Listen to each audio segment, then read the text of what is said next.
কচুতে কিন্তু বর্তমানে পোকার উপদ্রব খুব বেশি। তো প্রতি 10 থেকে 15 দিন পর পর আপনাকে এটা স্প্রে করতে হবে কচুর জমিতে। কারণ কচু যদি আপনার পোকা দমন না করতে পারেন সেক্ষেত্রে কিন্তু ভালো ফলাফল আশা করা যায় না। তো একটা ফাইলে আপনার মোটামুটি 4 কন্টিনিউয়ার স্প্রে করা যায়।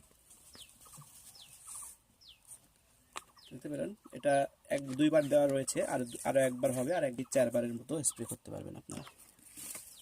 এর সাথে সাথে কচুতে আপনারা ভিটামিন হিসাবে এটা ব্যবহার করতে পারেন। এটা ভিটামিন হিসাবে খুব ভালো। প্রতি 10 দিন পর পর আপনি স্প্রে করতে পারেন। এটা প্রতি কন্টেনারে আপনি 2 মুখারি করে দিতে পারেন, অর্থাৎ 2 কাপ।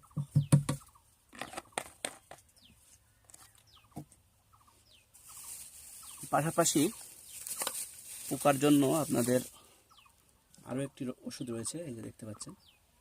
এটাও আপনারা 1 মুখারি 1 ঢোকে দিয়ে দেন।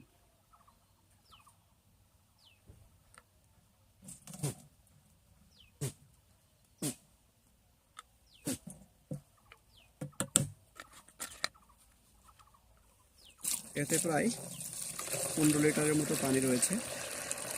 15 থেকে 16 লিটার পানি 1 কন্টেনারে ধরে। 16 লিটার পানিতে এই পরিমাণ ওষুধ আপনারা দিয়ে কচুর জমিতে স্প্রে করুন, পোকা ইনশাল্লাহ চলে যাবে।